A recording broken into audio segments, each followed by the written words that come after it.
Bueno, jóvenes, ahora vamos a analizar la siguiente función. Ya también vamos a analizar con la aplicación de las derivadas parciales.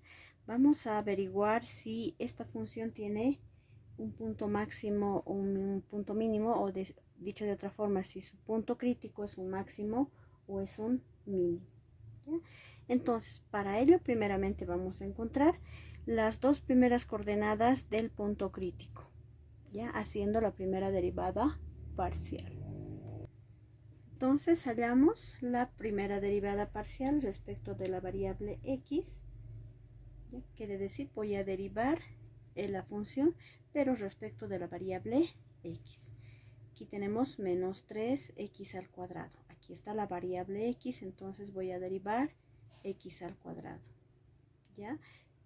¿Cómo hacemos? Lo siguiente. El exponente voy a multiplicar por esta constante o por el coeficiente del término, ¿no? 2 por menos 3 va a ser igual a menos 6, porque 2 por 3 es 6, ¿no? Más por menos, menos.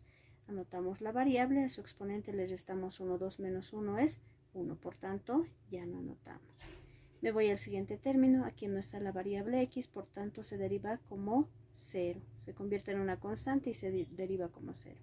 En el siguiente término tengo la variable x, entonces sí puedo derivar. Primeramente pongo su signo más y derivamos.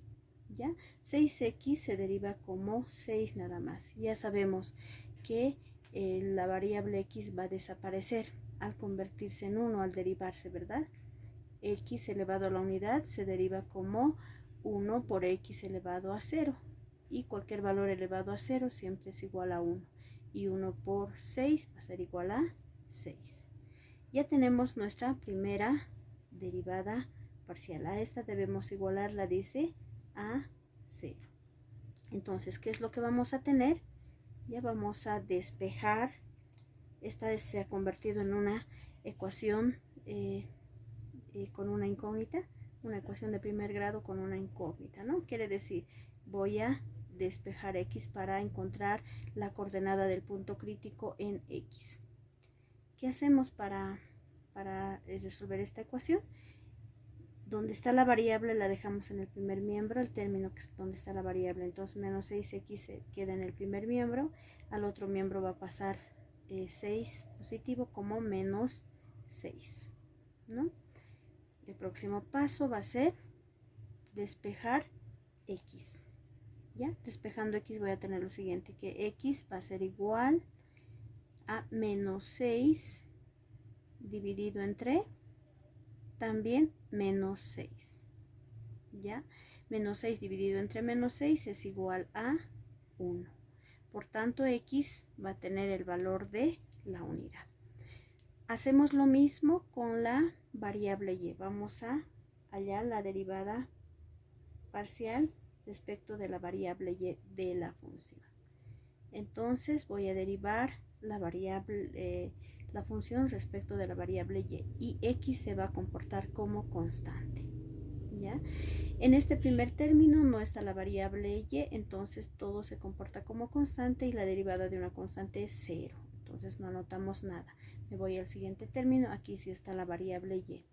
¿Y cómo derivamos y al cuadrado? Como 2y, ¿no? Este 2 baja como constante, anotamos la variable y a su exponente le restamos 1. 2 menos 1 es 1, ¿no? Entonces aquí 1 no se anota. Me voy al siguiente término, aquí no está la variable y, por tanto se comporta como constante y su derivada es igual a 0. Aquí sí tenemos la presencia de la variable y, entonces anoto el signo y derivamos 8y. Ya se va a derivar como 8 nada más, porque y se deriva como 1, ¿no? Y 1 por 8 es 8. ¿Y qué nos dice? Debemos igualar también a 0 para convertirla en una ecuación de primer grado con una incógnita. Y al resolver vamos a tener entonces 2y lo dejamos en el primer miembro, ¿ya? Y a la constante lo llevo al otro miembro con signo cambiado. La constante menos 8 pasa al otro miembro como más 8. Ya continuamos. Ahora vamos a despejar la incógnita y. o la variable y, ¿no? Y vamos a tener igual a que a 8 va a estar en el numerador y este 2 que está multiplicando a la variable pasa al otro miembro a dividir. Entonces voy a tener 8 dividido entre 2 que va a ser igual a 4. Entonces ya tengo la coordenada del punto crítico en y que había sido 4. Ya hemos encontrado coordenadas del punto crítico en X y Y. Ahora vamos a hacer el análisis del Hessiano para ver si hay un punto máximo o un mínimo.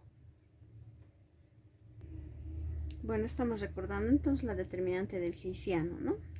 Debemos resolver este determinante para saber si hay un mínimo, un máximo, o si es un punto de encilladura, o hay que hacer otro tipo de análisis. No hay un punto mínimo ni máximo, ni es un punto de encilladura, ¿no?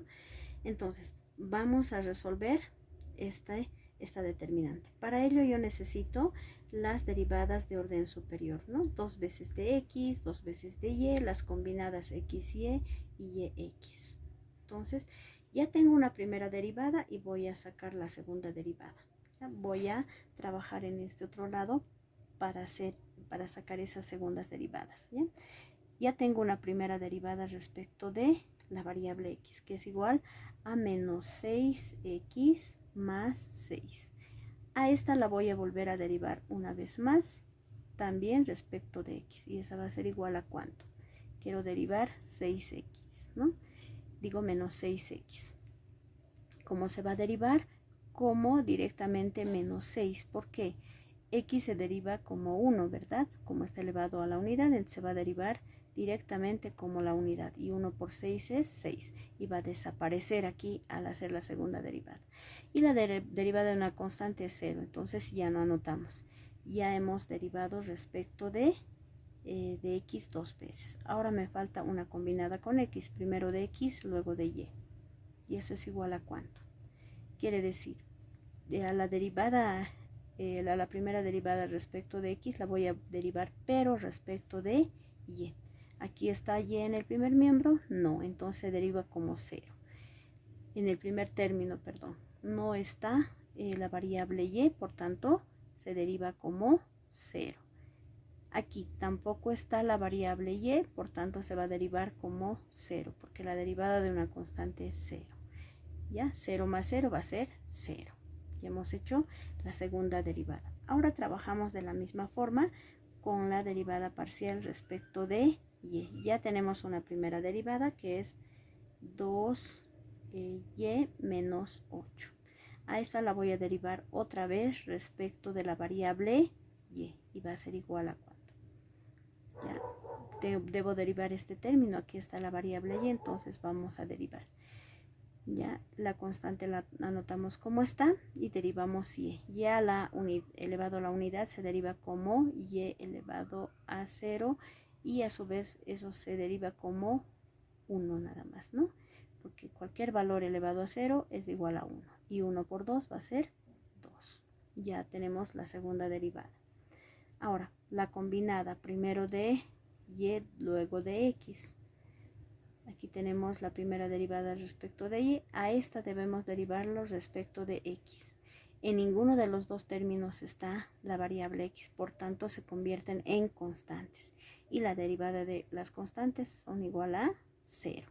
Y 0 menos 0 va a ser igual a 0 más. Ya tenemos todas las derivadas de orden superior y puedo ahora reemplazar en la determinante del Hessiano. Por tanto, anotamos que la determinante de Hessiano es igual a la segunda derivada respecto de x es igual a menos 6. La combinada x y es igual a 0. Yx, ¿no? La combinada yx también es 0. Y la derivada parcial respecto de y 2 veces es igual a 2. ¿Ya? Y resolvemos esa determinante. Primero hacemos las diagonales a la derecha, la diagonal positiva. Entonces multiplicamos, ¿no? Más por menos, menos o menos por más, perdón, ¿no? Menos. 6 por 2, 12. Menos la diagonal opuesta. 0 por 0, 0. ¿Ya? Y eso es igual a ¿cuánto?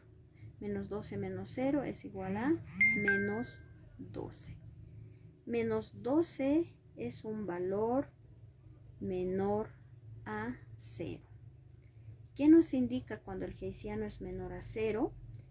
Que no hay un máximo ni un mínimo, que este punto es de ensilladura. El punto crítico es de ensilladura. Ya es un punto de ensilladura. Entonces vamos a hallar, como ya sabemos que no hay un mínimo ni un máximo, no hacemos el análisis de la segunda derivada. Directamente vamos a encontrar la coordenada del punto en Z. Ya tenemos en X, entonces vamos a encontrar el punto en Z. Podemos hacerlo en esta parte, aquí.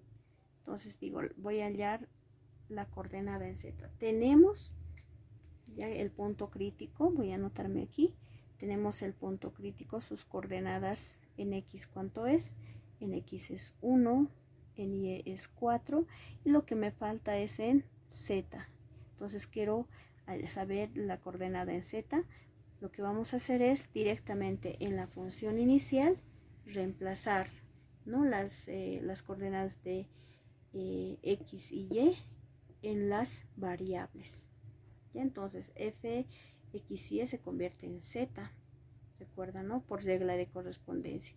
Esta es una variable dependiente y estas son las variables independientes, ¿no? Aquí va a estar la variable dependiente z, que depende de las variables x y ellas están en la función. Entonces voy a ir reemplazando, ¿no? Primeramente copiamos menos 3x al cuadrado más y al cuadrado más 6x menos 8y más 17. Ya tenemos entonces esa ecuación, esa función, ¿no? Reemplazando voy a tener menos 3 por, en vez de x es 1 al cuadrado, más y, ¿cuánto es? 4 al cuadrado, más 6 por x, ¿cuánto es x? Es 1, menos 8y, ya, y es igual a 4, siempre entre paréntesis, más 17, ¿ya? Resolviendo esas operaciones voy a tener que z es igual a 1 elevado al cuadrado es igual a 1 nada más, y 1 por menos 3 es menos 3, más 4 al cuadrado es igual a 16, ¿no? 4 por 4 es 16, más 6 por 1 es 6, más por menos menos, 8 por 4, 32, ¿no? Más 17. Por tanto, z había sido igual a la sumatoria de todos esos valores. Entonces, al resolver, el resultado me sale menos 6. Por tanto, la coordenada del punto crítico en z va a ser igual a menos 6. Quiere decir que este punto de ensilladura, ese punto crítico, tiene coordenadas 1 en x, 4 en y menos 6 en z. Ahora, ¿cómo va a ser su gráfica? La gráfica de una ensilladura es la siguiente. Ya tenemos ese punto crítico, lo vamos a hacer manualmente. Ya tenemos ese punto crítico, es este punto, y va a tener una especie de ensilladura de caballo, por eso se llama ensilladura. Tenemos aquí una gráfica de una parábola, y además eso a su vez se va a formar de la siguiente forma. Ya vamos a tener más o menos así. Ya esa va a ser nuestra gráfica de la ensilladura. Ya más o menos así va a estar. Este va a ser nuestro punto, nuestro punto crítico PO, ¿no? Esa es la ensilladura, ¿ya? Esa va a ser nuestra gráfica, tal vez muy diferente, depende de cómo lo hagamos. Podemos poner nuestra función en el graficador y vamos a encontrar la gráfica, pero ese punto de ensilladura es un punto bajo que va a estar en la parte baja de la ensilladura, ¿no? Estamos hablando de ese punto crítico. Bueno, eso es todo. Muchas gracias.